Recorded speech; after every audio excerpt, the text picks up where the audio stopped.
Hello guys, good morning. कैसे हो आप सब? आपका एक बार फिर से स्वागत है आपके अपने चैनल आई विल पर, जिसमें कि हम कर रहे थे प्रीलिम्स डे की सीरीज। और आज हम आ जाते हैं अपने नेक्स्ट डे के करंट अफेयर्स के क्विज पर। आपको वीडियो अच्छी लगती है तो लाइक कर लेना, चैनल को सब्सक्राइब कर लेना, अपने फ्रेंड्स में शेयर भी कर देना। ठीक है, तो चलिए स्टार्ट करते हैं आज के फर्स्ट क्वेश्चन से। आज का फर्स्ट क्वेश्चन हमें क्या बोलता है? आज का फर्स्ट क्वेश्चन में हमें करने हैं क्या, match the following. Match the following में हमें तीन चीजें दे रखी हैं। सबसे पहले है eat right India movement, second है प्रधानमंत्री पोषण शक्ति निर्माण स्कीम, और थर्ड है प्रधानमंत्री मातृ वंदना स्कीम। आप सभी को प्रधानमंत्री मातृ वंदना किसके लिए है? जो प्रेग्नेंट वुमेन है उनके लिए, लैक्टेटिंग मदर है उनके लिए। तो प्रधानमंत्री मातृ वंदना योजना किसके लिए है? कैश इंसेंटिव प्रोवाइड करेगी pregnant women and lactating mothers के लिए। ठीक है, ईट राइट कैंपेन में क्या है? एफएसएसएआई क्या करेगी? एफएसएसएआई क्या करेगी? ये एफएसएसएआई ऑर्गेनाइज कर रही है इसको, ताकि हेल्दी जो ईटिंग हैबिट्स हैं सिटीजन्स में वो प्रमोट हो सके। और प्रधानमंत्री पोषण शक्ति निर्माण में क्या है? मेनली न्यूट्रिशनल जो स्टेटस है स्कूल एज चिल्ड्रन पे, उस पर ध्यान दिया जाएगा। किस पे? न्यूट्रिशनल स्टेटस पे, जो भी स्कूल एज चिल्ड्रन है उन पे ध्यान दिया जाएगा। तो यह है प्रधानमंत्री पोषण शक्ति निर्माण योजना। तो तीनों हो गए हमारा। फर्स्ट का हो गया सी, सेकेंड का हो गया बी, और थर्ड का हो गया ए। तो हमारा आंसर क्या हो जाता है? सी। ठीक है, क्योंकि हमें क्या बताना था? करेक्ट पेयर बताना है। अगर पूछते इनकरेक्ट पेयर तो हम देखते हैं यहाँ पे, पहले यहाँ जरूर देखना है कि क्या पूछ रखा है। ठीक है, तो क्वेश्चन नंबर फर्स्ट आंसर हो गया हमारा सी। आ जाते हैं अपने नेक्स्ट क्वेश्चन पे। नेक्स्ट क्वेश्चन में क्या बोलता है? सेकंड क्वेश्चन, कुछ स्टेटमेंट्स को कंसीडर करना है। सबसे पहले, sand is categorised as major mineral under mines and minerals development and regulation act 1957 and its control lies with central government. ये क्वेश्चन पहले भी आया हुआ है। तो हमने बताया था कि जो सैंड है वो क्या है? एक माइनर मिनरल है। ठीक है, सैंड एक माइनर मिनरल है जिसको सेंट्रल गवर्नमेंट डिक्लेयर करती है under mines and minerals development and regulation act 1957। ठीक है, तो ये मेजर मिनरल नहीं है। सेकंड है, ministry of environment forest and climate change has issued guidelines to promote environment friendly sand mining practices. ये स्टेटमेंट बिल्कुल सही है कि ministry of environment forest and climate change ने कुछ गाइडलाइंस इशू करी हैं ताकि environment friendly sand mining practices को प्रमोट किया जा सके। थर्ड है, marine sand watch. Marine sand watch is a global data platform which is part, ये एक ग्लोबल डेटा प्लेटफॉर्म है जो किसका पार्ट है? यूएनईपी का पार्ट है। किसका पार्ट है? यूएनईपी का पार्ट है, जो ट्रैक करता है, मॉनिटर करता है ड्रेजिंग एक्टिविटी, जो भी sand, clay, silt, gravel and rock in the world marine environment में जो भी इनकी माइनिंग होती है इनको ट्रैक करता है मैरीन सैंड वॉच। तो ये क्या है? ये स्टेटमेंट भी बिल्कुल सही है। तो सेकंड स्टेटमेंट सही है, थर्ड स्टेटमेंट सही है, फर्स्ट स्टेटमेंट रॉन्ग है। हमें बताना है करेक्ट स्टेटमेंट। तो करेक्ट तो केवल और केवल हमारी दो ही स्टेटमेंट है इसमें से। ठीक है, इसमें से केवल दो ही स्टेटमेंट हमारी करेक्ट है, वो मैंने बता दिया क्यों इनकरेक्ट क्यों है। ठीक है, और फाइनली इसका जो कंट्रोल है वो किसके पास होता है? फाइनली जो सैंड होता है उसका कंट्रोल किसके पास होता है? स्टेट गवर्नमेंट के पास। जो भी माइनर मिनरल होते हैं उनका फाइनल कंट्रोल किसके पास होता है? स्टेट के पास। ठीक है, स्टेट गवर्नमेंट के पास होता है। और मेनली इनको डिक्लेयर कौन करता है? सेंट्रल गवर्नमेंट डिक्लेयर करती है। लेकिन सॉरी, ये जो सेकंड स्टेटमेंट भी रॉन्ग है। इसकी कंट्रोल किसके पास होता है? स्टेट गवर्नमेंट के पास इसका कंट्रोल होता है। ये भी चीज़ ध्यान रखना। और इनको डिक्लेयर करती है सेंट्रल गवर्नमेंट। ठीक है, ध्यान रखना इसको।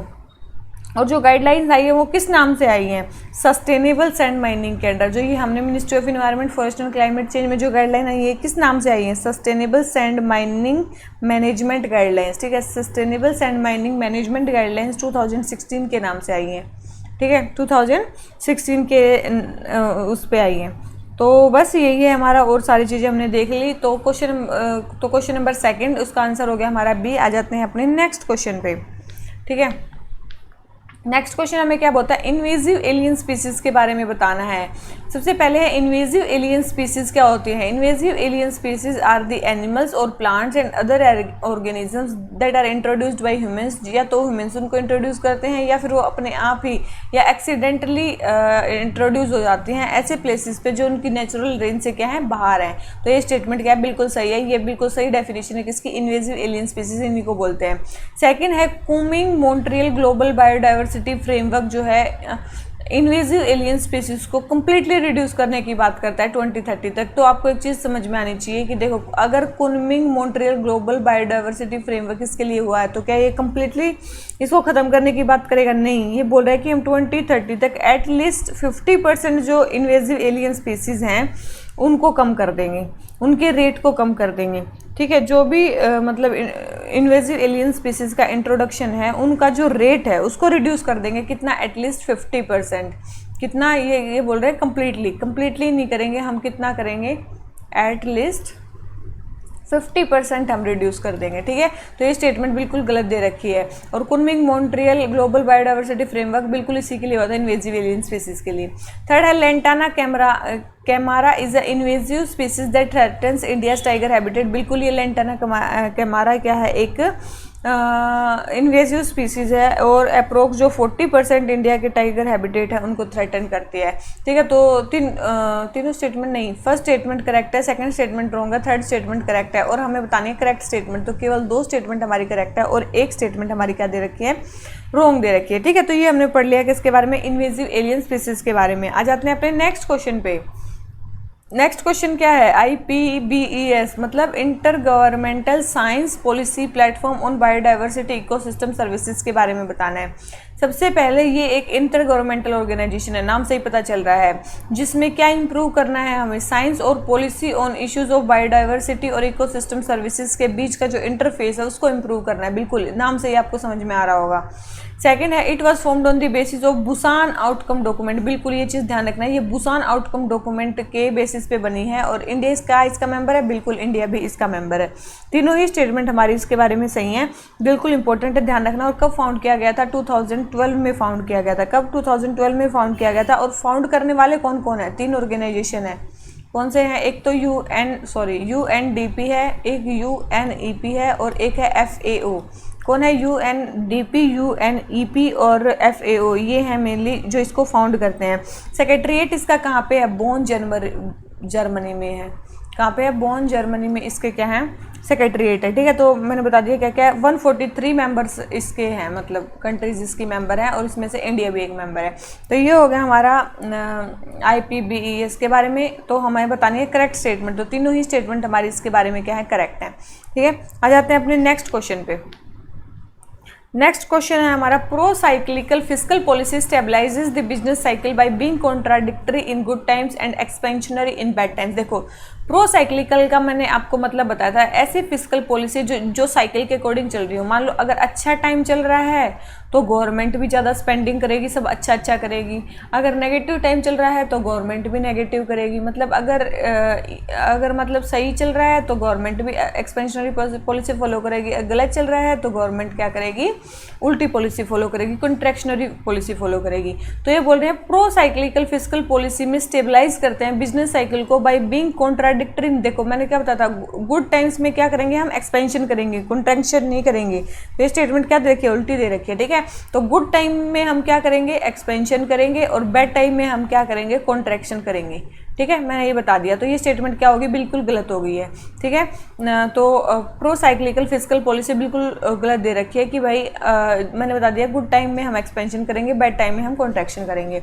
सेकंड बोल रहे हैं counter cyclical fiscal policy. Counter cyclical fiscal policy में क्या होता है? हम उल्टा करते हैं। मान लो कि हमारा गुड टाइम चल रहा है तो गवर्नमेंट क्या कर देगी? अपनी तरफ से स्पेंडिंग कम कर देगी ताकि अपने आप ही मतलब ज़्यादा वो ना हो, अपने आप ही बढ़ जाए। ठीक है, और जब नेगेटिव टाइम आएंगे तो गवर्नमेंट स्पेंडिंग को अपनी बढ़ा देगी, गवर्नमेंट स्पेंडिंग को बढ़ा देगी ताकि जो नेगेटिव टाइम्स हैं या बैड टाइम्स हैं वो इंप्रूव हो सके। ठीक है, तो ये उल्टा करती है। जो भी होगा काउंटर साइक्लिकल फिस्कल पॉलिसी में गवर्नमेंट क्या करती है? उल्टा करती है। तो ये बोल रहे हैं counter cyclical fiscal policy become critical during a economic crisis. बिल्कुल, जब कोई इकोनॉमिक क्राइसिस चल रहा है उस टाइम पे, मान लो कि नेगेटिव कंडीशन चल रही है, उस टाइम पे गवर्नमेंट क्या करेगी? पॉजिटिव करेगी, मतलब स्पेंड करना स्टार्ट कर देगी। अगर गवर्नमेंट स्पेंडिंग नहीं करेगी तो इकोनॉमी बिल्कुल नीचे चली जाएगी। तो बिल्कुल ये बहुत क्रिटिकल है, बहुत जरूरी है काउंटर साइक्लिकल फिस्कल पॉलिसी अगर कोई इकोनॉमिक क्राइसिस है उस टाइम पे। तो ये स्टेटमेंट बिल्कुल सही दे रखी है। तो फर्स्ट स्टेटमेंट रॉन्ग है, सेकंड स्टेटमेंट सही है। हमें क्या बतानी है? सही स्टेटमेंट बतानी है, सही कौन सी है। तो सेकंड स्टेटमेंट हमारी सही है और फर्स्ट स्टेटमेंट हमारी क्या है? रॉन्ग है। ठीक है, तो मेरे ख्याल से ये स्टेटमेंट आपको आगे होगी समझ में। आ जाते हैं अपने नेक्स्ट क्वेश्चन पे। नेक्स्ट है हमारा, हमें बताना है मैक्रो इकोनॉमी में इन्फ्लेशन प्रीमियम के बारे में। किसके बारे में? इन्फ्लेशन प्रीमियम के बारे में बताना है। ठीक है, तो हमारा इन्फ्लेशन प्रीमियम क्या होता है? देखो इन्फ्लेशन प्रीमियम हमारा होता है जब इन्फ्लेशन बढ़ जाता है तो किसको प्रीमियम मिलता है या किसको बेनिफिट मिलता है, उसको बोलते हैं इन्फ्लेशन प्रीमियम। तो इन्फ्लेशन जब बढ़ जाता है, मैंने आपको बताया था, जब इन्फ्लेशन बढ़ जाता है तो जो क्रेडिटर्स हैं, जो लोन देने वाले हैं, उनको क्या हो जाता है? नुकसान होता है। और जो बोरोवर होते हैं उनको क्या होता है? फ़ायदा होता है। ठीक है, ध्यान रखना, ये नुकसान है, ये फ़ायदा है। ठीक है, साइंस से यूज़ कर रही हूँ मैं। ठीक है, तो आप एक चीज़ ध्यान रखना, तो इन्फ्लेशन जब बढ़ता है तो क्रेडिटर को नुकसान होता है, बोरोवर को फ़ायदा होता है। अब एक आप चीज़ देखो, सबसे पहली स्टेटमेंट देखो, अगर इन्फ्लेशन अगर बढ़ रहा है, आप नॉर्मल देखो, आपको इन्फ्लेशन प्रीमियम का मतलब नहीं पड़ा, तब भी आप इसका आंसर कैसे निकाल सकते हो? सबसे पहले profit earned by creditors due to inflation. देखो इन्फ्लेशन के कारण क्रेडिटर्स को क्या होता है? नुकसान होता है। अभी मैंने बताया, तो प्रॉफिट तो नहीं होगा। सेकंड बोल रहे हैं increase in tax revenue due to inflation. जब इन्फ्लेशन होता है क्रेडिटर्स को नुकसान होता है, और जब इन्फ्लेशन होता है तो टैक्स रिवेन्यू इंक्रीज, मतलब ये इन्फ्लेशन प्रीमियम का डेफिनेशन ही है। थर्ड बोल रहे हैं bonus brought by inflation to the borrowers. तो आप सभी को पता है, भी मैंने क्या बताया, बोरोवर्स को क्या होता है? फायदा होता है। तो bonus brought by inflation to the borrowers, उसको बोलते हैं इन्फ्लेशन प्रीमियम। ठीक है, ये स्टेटमेंट ध्यान रखना, बिल्कुल सही है। जो the bonus brought by inflation to the borrowers, उसी को बोलते हैं इन्फ्लेशन प्रीमियम। ठीक है, ध्यान रखना, यही है। ठीक है, तो बस यही है इसमें। तो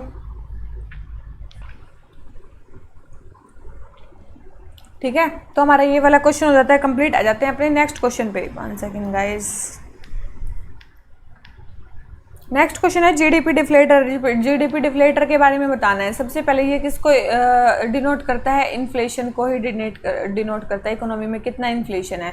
ठीक है, जीडीपी डिफ्लेटर क्या होता है? Nominal by real GDP into 100। ठीक है, सबसे पहले it show increase in value of GDP due to increase in inflation between periods rather than increase in output. बोले हैं दो समय के बीच में जितना भी होता है उसको मतलब इन्फ्लेशन को मेजर करता है ये, rather than increase in output को।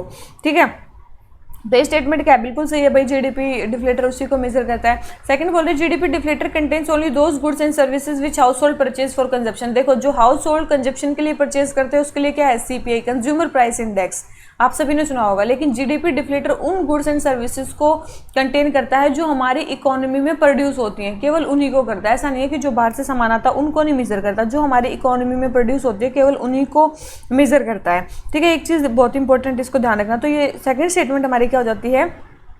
रॉन्ग हो जाती है। ठीक है, तो सेकंड स्टेटमेंट रॉन्ग हो जाती है, फर्स्ट स्टेटमेंट हमारी करेक्ट है। तो हमारा आंसर क्या होगा? क्योंकि हमें बतानी करेक्ट स्टेटमेंट, तो करेक्ट केवल फर्स्ट स्टेटमेंट है हमारी। ठीक है, तो ये है हमारा किसके बारे में? जीडीपी डिफ्लेटर के बारे में। तो ये क्वेश्चन हो गया हमारा कंप्लीट। आ जाते हैं अपने नेक्स्ट क्वेश्चन पे। ठीक है, फर्स्ट स्टेटमेंट हो गई करेक्ट। आ जाते हैं अपने नेक्स्ट क्वेश्चन पे, जीडीपी डिफ्लेटर के बारे में। फिर है हमारा रूपी एप्रिसिएशन। रूपी एप्रिसिएशन मतलब जब रूपी की वैल्यू बढ़ जाती है उसके बारे में बताना है। जब रूपी की वैल्यू बढ़ जाती है उसके बारे में बताना है। सबसे पहले रूपी can appreciate because of strong FPI into country. देखो अगर स्ट्रॉन्ग फॉरेन पोर्टफोलियो इन्वेस्टमेंट अगर कंट्री में हो रही है तो बिल्कुल भाई रूपी अप्रिशिएट कर सकता है। सेकंड बोल रहे हैं अवॉइडिंग द एप्रिसिएशन, एप्रिसिएशन को अवॉइड करना रूपी का, उससे डोमेस्टिक मैन्युफैक्चरिंग इंडस्ट्री जो है वो क्या हो सकती है? स्ट्रेंथन हो सकती है। बिल्कुल भाई हो सकती है अगर हम रोक दे एप्रिसिएशन को, क्योंकि डोमेस्टिक मैन्युफैक्चरिंग इंडस्ट्री में क्या है, हमें बहुत सारा सामान बाहर से लाना पड़ता है, बहुत सारी चीज़ें क्या करनी पड़ती है? इंपोर्ट करनी पड़ती हैं। और जब हमारी मतलब जब एप्रिशिएट होता है रूपी तो हमारे इंपोर्ट क्या हो जाते हैं? इंपोर्ट क्या हो जाते हैं? मतलब रुपये अप्रिशिएट होता है तो हमें ज़्यादा इंपोर्ट्स की ज़रूरत पड़ती है, और उसके लिए हमें वो हमें किसके लिए चाहिए? डोमेस्टिक मैन्युफैक्चरिंग इंडस्ट्री के लिए चाहिए। ठीक है, तो फर्स्ट स्टेटमेंट भी सही है, सेकंड स्टेटमेंट भी सही है, तो हमें बतानी करेक्ट स्टेटमेंट। तो दोनों ही स्टेटमेंट हमारी इसके बारे में क्या है? करेक्ट है। ठीक है, दोनों ही स्टेटमेंट हमारी इसके बारे में करेक्ट है। आ जाते हैं नेक्स्ट पे। तो हमें ज़्यादा इम्पोर्ट्स चाहिएंगे, लेस एक्सपोर्ट्स होंगे हमारे, तो और डोमेस्टिक प्रोडक्शन क्या होएगा? देखो अगर रुपये का एप्रिसिएशन होता है, मैं क्या बता रही थी, अगर रुपये का एप्रिसिएशन होता है तो इससे क्या होंगे? मोर इंपोर्ट्स होंगे और लेस एक्सपोर्ट्स होंगे। ठीक है, हमारे क्या होंगे? एक्सपोर्ट्स कम होंगे, क्योंकि एक्सपोर्ट्स क्या हो जाएंगे? महंगे हो जाएंगे। एक्सपोर्ट्स क्या हो जाएंगे? एक्सपोर्ट महंगे हो जाएंगे। अगर मैन्युफैक्चरिंग इंडस्ट्री हमारी एक्सपोर्ट ही नहीं कर पाएगी तो वो क्या होगी? नुकसान ही होएगा उसको। ठीक है, तो बस इसीलिए ये मतलब क्या होता है, डोमेस्टिक मैन्युफैक्चरिंग इंडस्ट्री के लिए रुपये को अप्रिशिएट करने से रोका जाता है। तो फर्स्ट स्टेटमेंट भी सही है, सेकंड स्टेटमेंट भी सही है, और इंपोर्ट्स लेस हो जाएंगे और एक्सपोर्ट्स क्या हो जाएंगे? महंगे हो जाएंगे। तो क्वेश्चन नंबर 8 आंसर हो गया सी। आ जाते हैं अपने नेक्स्ट क्वेश्चन पे। नेक्स्ट है हमारा प्राइमरी डेफिसिट क्या होता है, आप सभी को पता होगा, जिसको आता होगा, ठीक है। फिजिकल डेफिसिट में से अगर हम इंटरेस्ट पेमेंट को माइनस कर देते हैं तो उसको बोलते हैं क्या, प्राइमरी डेफिसिट, ठीक है। आसान सा था। आ जाते हैं अपने नेक्स्ट क्वेश्चन पे। नेक्स्ट क्वेश्चन हमारा क्या, डबल कोइंसिडेंस ऑफ वांट्स क्या होता है। डबल कोइंसिडेंस ऑफ वांट्स होता है जब दोनों साइड कोई वांट कोइंसाइड कर जाते हैं। जैसे कि मेरे को क्या चाहिए, मेरे को मान लो कि सब्सक्राइबर चाहिए और आपको वीडियो का कंटेंट चाहिए, तो ये क्या है, डबल कोइंसिडेंस ऑफ वांट है, तभी हम एक प्लेटफॉर्म पे आके रुके हुए हैं, ठीक है। तो इसको बोलते हैं डबल कोइंसिडेंस ऑफ वांट। जब दो इकोनॉमिक एजेंट्स की कॉम्प्लीमेंट्री डिमांड होती है हर एक ईच अदर्स के सरप्लस प्रोडक्शन से, तो उसको बोलते हैं डबल कोइंसिडेंस ऑफ वांट्स, ठीक है। तो उसको बोलते हैं डबल कोइंसिडेंस ऑफ वांट्स। तो हमारा आंसर क्या हो गया, सी, ठीक है। तो इसी नोट पे आज के हमारे टोटल 10 क्वेश्चन हो जाते हैं कंप्लीट गाइज। तो आप अगर आपको वीडियो अच्छी लगी हो, लाइक कर लेना, चैनल को सब्सक्राइब कर लेना, अपने फ्रेंड्स में शेयर कर देना। और 10 में से आपके कितने क्वेश्चन सही हुए इसमें को मेरे को बताना, और इसमें से आपके 8+ क्वेश्चन सही होने चाहिए, ठीक है। तो इसी नोट पे thank you very much, bye bye.